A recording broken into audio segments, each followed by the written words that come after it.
30% de femmes dans les prépas scientifiques, voici l'objectif de la ministre de l'Éducation nationale, Elisabeth Borne. Mais est-ce une bonne idée? On en parle avec nos invités.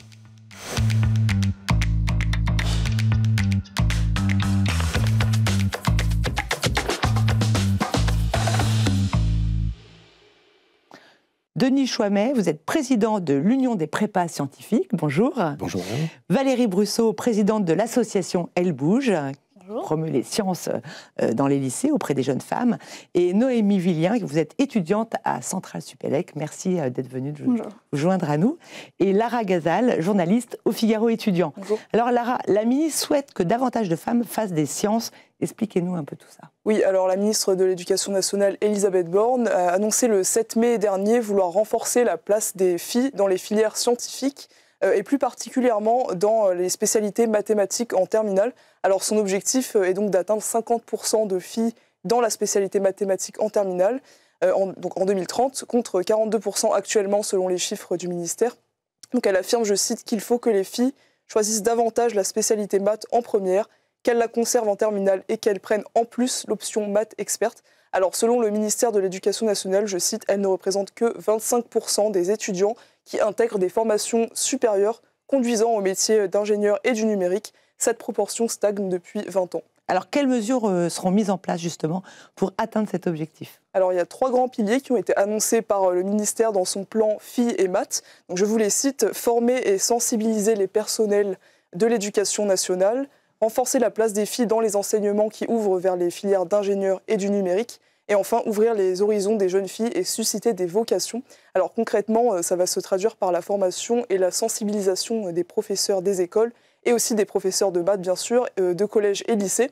Il y aura aussi une expérimentation alors dans 5 académies de classes à horaires aménagés en 4e et en 3e en mathématiques et en sciences.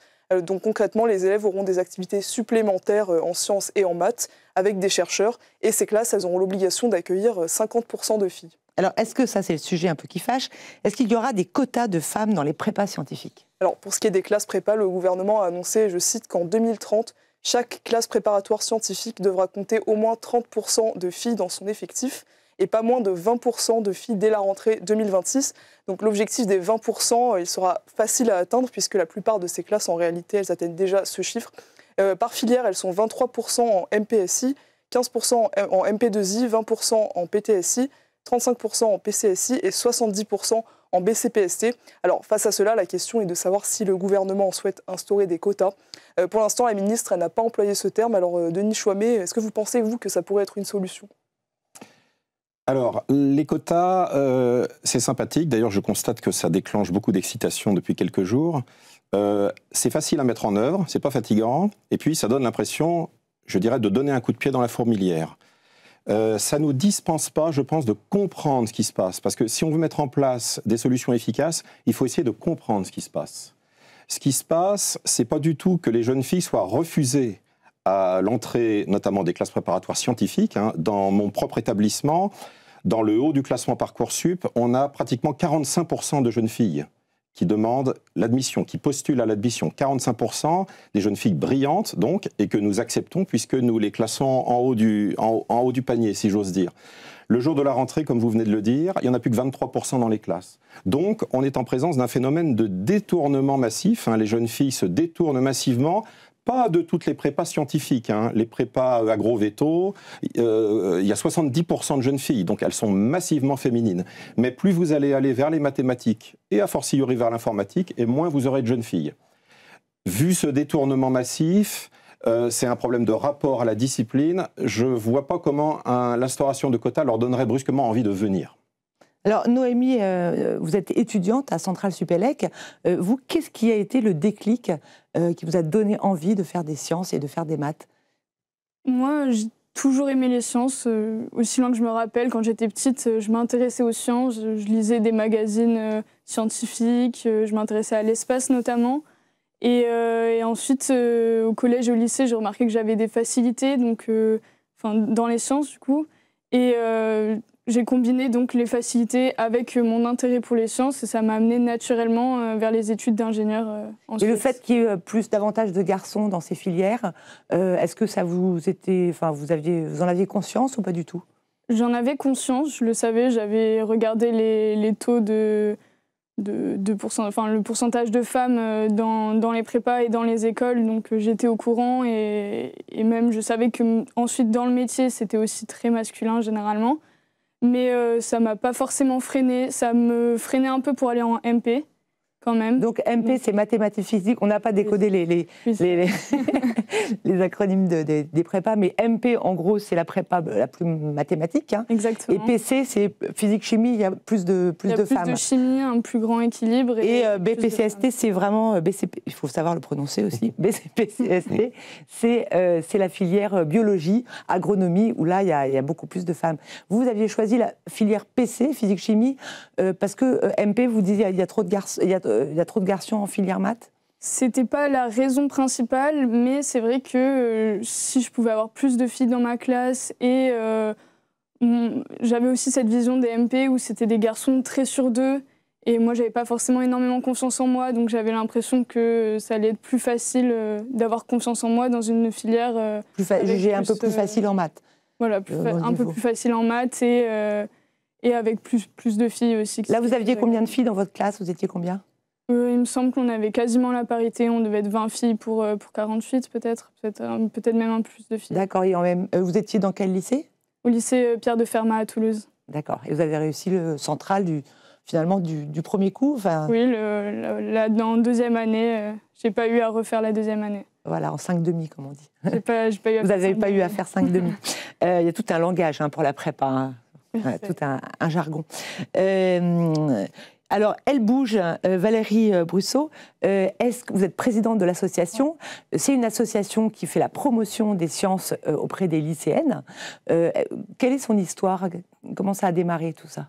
Elle bouge, c'est une association qui va fêter ses 20 ans et qui est partie du constat qu'il n'y avait pas assez de jeunes femmes en sortie d'école d'ingénieurs ou d'école de techniciennes.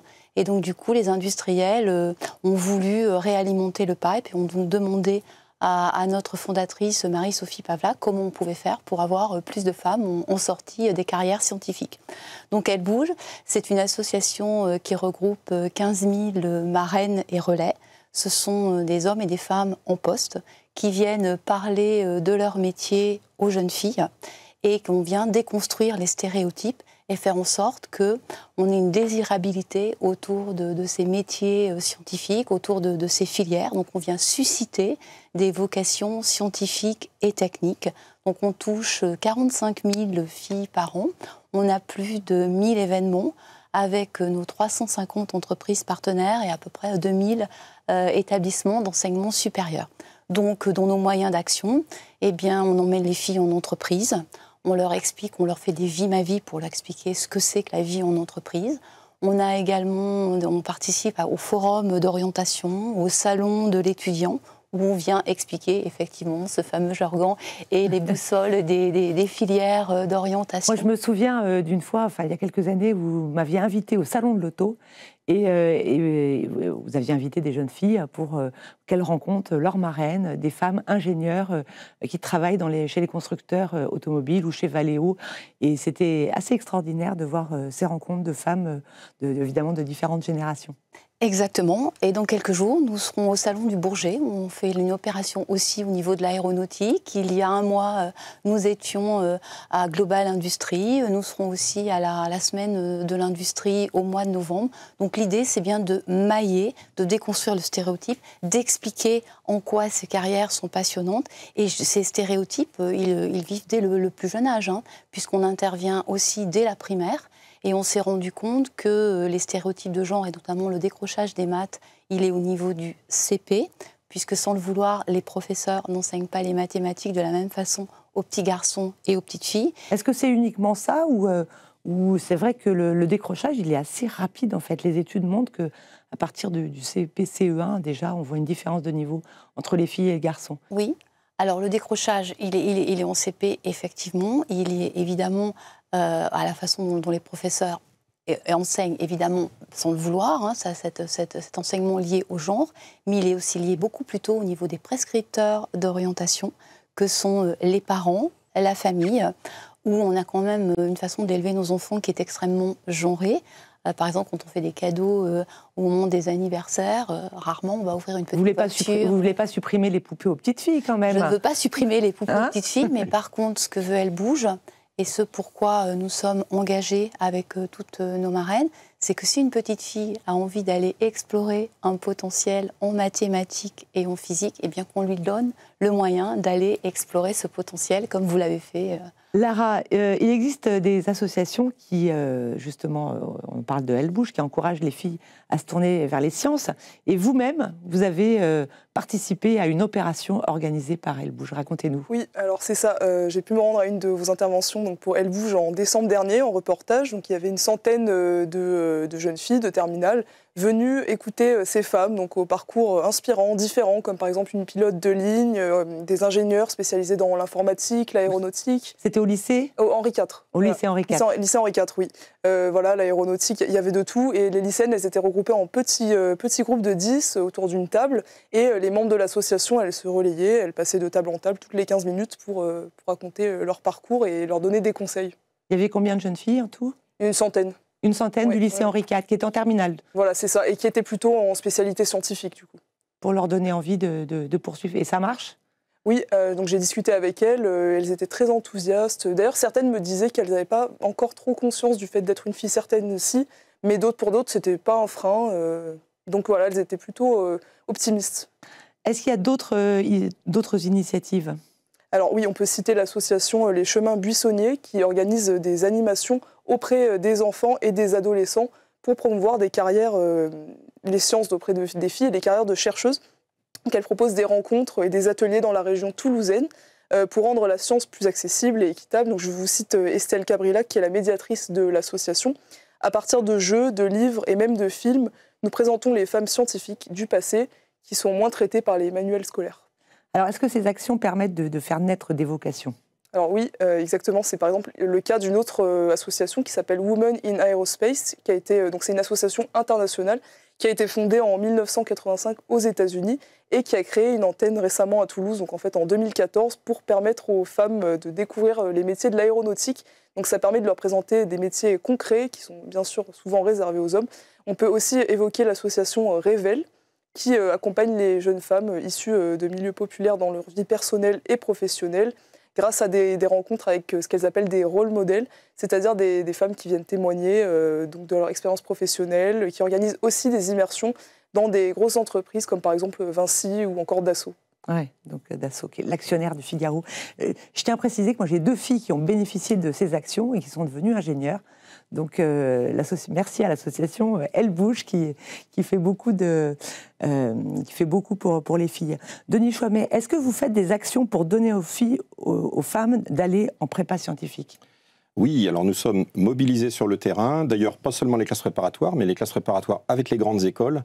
Nous sommes motivés et nous sommes sur la brèche pour persuader, ou plutôt je dirais, ce qui est important, c'est de présenter le vrai visage. Parce que quand on discute avec par exemple, mes anciennes étudiantes, elles me disent que ce qui leur a manqué au cours de leur parcours, c'est de comprendre le sens, l'intérêt de faire des études à forte composante mathématique.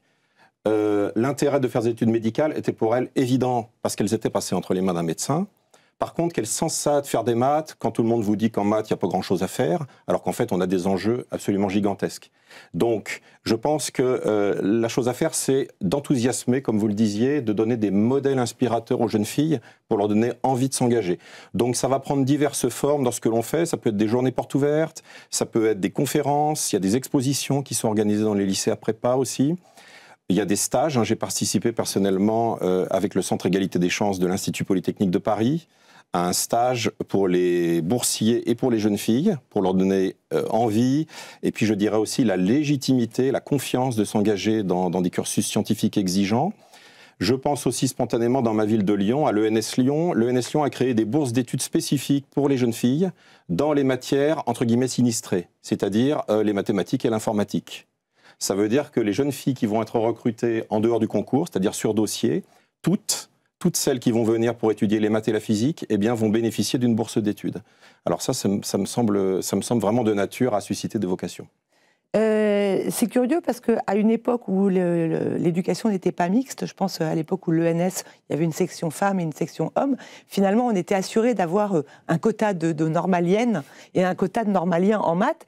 Et puis désormais, c'est mixte, elles sont toutes à Ulm ou à Lyon. Et résultat, il y a quasiment que des normaliens en maths et quasiment pas de femmes normaliennes. Donc vous voyez, j'ai trouvé que c'était assez étonnant. C'est vrai. Et autre chose assez étonnante, c'est que les écoles d'ingénieurs ont été parmi les premières à avoir des femmes dans les années 20, alors que bien avant les écoles de commerce, où il a fallu attendre les années 70 avec HEC et l'ESSEC, et finalement aujourd'hui, c'est les écoles d'ingénieurs où il y a moins de femmes. Absolument, oui. Et je pense que, alors, les initiatives de terrain sont capitales et elles portent des fruits. Je pense qu'il faut vraiment maintenant les relayer par une politique publique d'orientation. Madame Borne propose 50% de jeunes filles en spé-maths, augmenter 50%, espérons les atteindre, en tous les cas, augmenter le vivier. Pour le moment, les prépas scientifiques hors BCPST recrutent dans un vivier qui est à 70% masculin. Donc ça, c'est déjà une difficulté de recruter dans un vivier qui est à 70% masculin. Et puis, il y a cet effet d'évitement que je disais précédemment. Ça ne suffit pas de mettre plus de jeunes filles en spé-maths. Il faut donner envie de faire des maths, il faut expliquer à quoi ça sert et pourquoi c'est intéressant. Et il faut expliquer aussi les filières qui mènent à ces métiers valorisants de l'ingénierie. Et pour ce qui est des classes préparatoires, on remarque sur le terrain, par exemple, quand on parle avec les prescripteurs d'orientation, c'est vraiment des acteurs clés, professeurs, psychologues de l'éducation nationale, ils ont une vision des classes préparatoires très souvent datée, voire lunaire. Climat de compétition acharné. Le bagne. Et fort taux d'échec au concours. Alors, Noémie pourra témoigner, c'est pas à moi de le faire. Je pense qu'il y a un travail à faire pour dévoiler le vrai visage de ces classes qui a beaucoup évolué. Qui a beaucoup changé. Pour expliquer aux jeunes filles qu'elles y sont évidemment les bienvenues. Noémie, alors c'est le moment de vous donner la parole. Comment c'était la prépa? Est-ce que c'est tout à fait un endroit convenable pour une jeune fille? Oui, c'est complètement convenable pour une jeune fille. En réalité, comme vous le disiez, il n'y a plus du tout cette compétition dont on entendait parler il y a des dizaines d'années. Maintenant, les classes sont très soudées et les garçons autant que les filles. C'est vraiment une unité de classe et le but, c'est qu'on aille tous réussir au concours ensemble. La compétition, elle est avec les autres établissements, mais plus au sein des classes. Et les professeurs, comment ils vont est-ce qu'ils s'adressent à vous différemment, vous les filles, ou il n'y a pas eu de problème? Je ne l'ai jamais ressenti. Pour ma part, je n'ai pas vu de différence. Ça fait depuis des années qu'ils enseignent, donc ils ont bien conscience qu'il n'y a pas de différence entre les garçons et les filles. Peut-être des fois dans les remarques, ils savent que les filles plus sensibles, ils vont faire un peu plus attention parce qu'ils les repèrent et qu'ils savent comment faire avec elles. Mais autrement, il n'y a pas de différence de traitement. Les notations sont les mêmes pour tout le monde. Est-ce que vous seriez finalement pour des quotas avec, par exemple, qu'on prenne autant de filles que de garçons dans les classes prépa? Moi, j'aime pas trop cette idée des quotas parce que les filles ont quand même généralement peu confiance en elles. C'est ce que j'ai remarqué, même après avoir été prise en prépa. Et s'il y a des quotas instaurés, elles ont toujours le doute de savoir si elles ont été prises parce qu'elles avaient niveau ou parce qu'il y avait des quotas à remplir. Et j'ai peur qu'en fait elles doutent et qu'elles reculent au moment où elles sont prises parce qu'elles vont se dire j'ai été prise parce que j'étais parce que je suis une femme et pas parce que j'avais les notes, alors que quand on est prise, c'est quand même rassurant de savoir qu'on a été pris parce qu'on avait le niveau, ou du moins parce qu'ils pensent qu'on aura le niveau. Parce qu'il y a des quotas finalement dans les... je ne sais pas si vous êtes pour ou contre ces quotas. Valérie Bousseau, après tout, il y a des quotas dans les conseils d'administration. Donc est-ce que ce serait une bonne idée d'avoir des quotas? Et puis après tout, pas que dans les prépas scientifiques, dans d'autres filières où là aussi, il n'y a pas une parité exacte entre les hommes et les femmes. Tout d'abord, chez Elle Bouge, nous nous réjouissons de cette mesure, de ce plan filles et maths, puisque l'an dernier, nous avions mené une enquête nationale.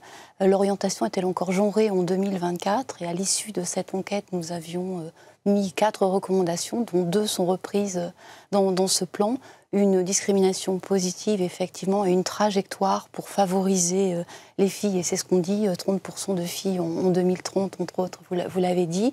Et puis aussi former les enseignants à avoir un enseignement beaucoup plus inclusif vis-à-vis des maths.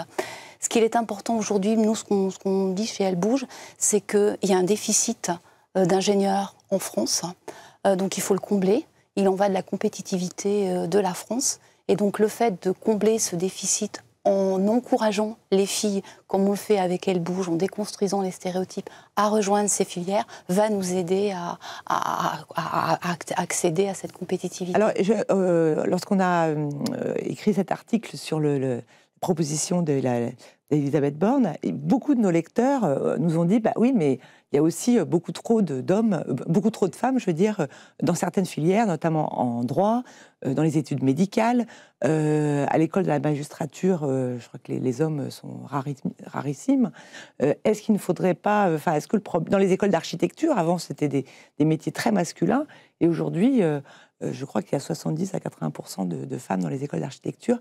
Est-ce que c'est finalement, on en parle moins ? On en parle peut-être moins. Nous, ce qui nous intéresse chez Elles Bougent, c'est les carrières scientifiques, c'est les carrières techniques. Aujourd'hui, il n'y a que 24% de filles dans les écoles d'ingénieurs hors agro. Aujourd'hui, dans toutes les filières technologiques, il n'y a que 23% de filles, hein, alors que la moyenne européenne est à 28%. Hein. Depuis 10 ans, on a chuté de 12%. Donc oui, là, c'est assez amusant de voir qu'en fait, ça dépend des pays, que c'est un peu culturel. Moi, j'avais regardé ça, Denis Chouamet, je ne sais pas si vous avez observé, c'est qu'en fait, il y a des pays, et notamment les pays du Golfe, ou même en Algérie et au Maroc, où les femmes sont beaucoup plus nombreuses dans les études scientifiques et dans les écoles d'ingénieurs. Et c'est une voie de promotion sociale et d'émancipation féminine, absolument, oui. Donc l'Algérie, par exemple, il y a plus de femmes dans les écoles d'ingénieurs que d'hommes, je crois bien. Oui. Effectivement, alors chez Elles Bougent, nous sommes aussi en train de nous internationaliser au-delà de nos actions sur tout le territoire français. Et effectivement, nous sommes en train d'identifier les causes racines. Et vous avez raison, dans des pays comme l'Inde ou comme le Maroc, faire des études scientifiques est un facteur d'émancipation. Et donc, on est carrément à 50-50 en sortie d'école. C'est la même chose, notamment sur des pays de l'ex-Europe de l'Est, bloc soviétique, ou bien la Chine, où on est sur des cultures beaucoup plus égalitaires et issues du communisme. Ou même en Chine. Ou en Chine, voilà, où vraiment on est 50-50. Mais après, quelle que soit la cause racine, quand on arrive 10-15 il y a quelque chose d'amusant aussi, c'est que plus le pays est développé au niveau égalité hommes-femmes, moins les femmes veulent faire des études scientifiques. C'est quand même assez paradoxal, non ? Et plus le pays est, évidemment, est moins avancé en termes d'égalité hommes-femmes, et plus les femmes font des études scientifiques. J'ai une question pour vous, Noémie. Il y a évidemment le fait qu'il y ait moins de femmes dans les études scientifiques, dans les écoles d'ingénieurs, mais ensuite même, il y a à la sortie une différence en termes de choix de spécialité. Moi, je connais bien Centrale Supélec, et pour avoir une fille qui a fait ses études, et j'avais été un petit peu surprise de voir que les femmes étaient beaucoup plus nombreuses à prendre les spécialités du domaine de la santé, par exemple, par rapport aux spécialités en informatique. Donc même à l'intérieur d'une école où honnêtement, elles n'ont pas volé leur place. Si vous y êtes là, c'est que vous avez toute votre place. Eh bien, une fois que vous y êtes, alors vous avez complètement le niveau de faire des études les plus exigeantes possibles, eh bien, il y a encore ce côté, moi, je veux faire un master à Centrale, je vais choisir plutôt le domaine social, le domaine médical, biologie, et délaisser l'informatique, où là, vraiment, vous êtes très, très peu. Comment c'est possible ? Vous-même, vous avez le choix de spécialité? Vous avez déjà choisi votre spécialité? Non, pas encore, on a le temps, mais je pense que je prendrai certainement aéronautique et spatiale, qui est un milieu plutôt mixte. Plutôt mixte. Mais je ne saurais pas vraiment l'expliquer, ça reste probablement toujours un peu des stéréotypes qui sont intégrés, dont on n'a pas vraiment conscience, j'imagine. Et qui viennent depuis tout petit et qui font qu'on ne s'oriente pas forcément vers l'informatique, puisqu'on l'observe déjà en prépa, il y a beaucoup moins de filles dans les options informatiques. Mais c'est vrai une fois en école, on a tous gagné notre place, donc je ne sais pas. Et vous, pourquoi vous avez choisi l'aéronautique? C'est un domaine qui m'intéresse depuis toute petite. Mes parents travaillent dedans, donc c'est vrai que j'ai plus de connaissances dans ces domaines-là que les autres, mais je m'étais quand même ouverte à tous les champs possibles. Mais il s'avère que c'est ce qui... D'où l'importance, Valérie Brousseau, de modèle, en fait. C'est ça. Vos parents travaillent dans l'aéronautique. Votre mère est ingénieure ou pas? Ma mère est ingénieure en aéronautique. Ah, ça fait toute la différence. Ça a certainement joué. C'est vrai que... J'ai moins douté. Oui, voilà. Là, vous disiez, en fait, ingénieur, c'est pour une femme, c'est tout à fait normal. Oui. Mais évidemment, c'est quand même assez rare. Donc, c'est important d'avoir des modèles de femmes qui ont fait ce type d'études, parce que c'est vrai qu'on n'est pas tellement poussé sinon. Non, c'est important d'avoir des modèles, c'est important d'avoir des représentations, c'est important de déconstruire les représentations, parce que c'est vrai que les milieux industriels, les milieux techniques ont encore une image extrêmement genrée. Donc c'est pour ça que chez Elle Bouge, avec nos marraines qui viennent parler de leurs études, de leurs choix, de leur vie en entreprise, on travaille vraiment sur toute la transformation de la chaîne, et on travaille aussi sur la désirabilité de l'industrie, qui doit aussi travailler, désirabilité sur les territoires. On est sur l'ensemble de la France, et y compris les DOM. On va à l'international. Désirabilité de l'industrie avec des portes ouvertes, désirabilité avec les parcours pour continuer sa carrière. Il y a tout cet aspect de désirabilité. Et puis il y a aussi le rapport à l'ambition. Ouais. Il faut que les femmes aussi assument de vouloir être chef, assument de vouloir être ambitieuse, tout simplement. Denis Chouamet, on a très peu de temps. J'ai aussi vu un phénomène de beaucoup d'écoles d'ingénieurs, du BTP, de ce type de métier un peu masculin, maintenant recrutent dans des prépas à dominante biologie comme les prépas BCPST. Même l'école polytechnique, finalement, recrute aussi des élèves qui ont choisi la prépa biologie, où il y a beaucoup plus de femmes. Donc en fait, ça peut être une solution aussi, finalement. En fait, les écoles d'ingénieurs veulent absolument recruter davantage de jeunes filles parce que derrière, l'industrie le demande. Et donc, effectivement, elles vont peut-être avoir tendance à s'ouvrir à d'autres voies qui vont leur fournir peut-être un apport de jeunes filles brillantes pour leur cursus. D'où, par exemple, aller chercher en BCPST, où on a 70% de jeunes filles, effectivement. Donc il y a une voie BPCST à l'école polytechnique où on peut y rentrer. Quelques places, oui, c'est minoritaire, mais effectivement, c'est une possibilité. Mais j'ai vu qu'il y avait pas mal d'écoles, oui, dans le BTP, par exemple le NTPE à Lyon, à Villeurbanne. Pareil, ils ont énormément recruté, ce qui fait qu'aujourd'hui, l'école a la moitié de femmes et d'hommes. Donc ça peut être aussi une voie possible, même évidemment si elles ont fait un peu moins de maths que les autres. Ça restera à la marge, à mon avis. Il faut vraiment qu'on arrive, je suis d'accord avec madame, il faut vraiment je crois beaucoup plus au témoignage, en fait, de mathématiciennes de premier plan, de femmes brillantes, et puis aussi de professeurs éloquents dans leur discipline. Et ça nous interroge sur l'état de notre école. Ça ne se bouscule pas au portillon pour enseigner. Et un professeur éloquent ira davantage contre les habitudes d'orientation et donnera peut-être envie aux jeunes filles d'embrasser ces carrières pour lesquelles, évidemment, elles ont toute leur légitimité.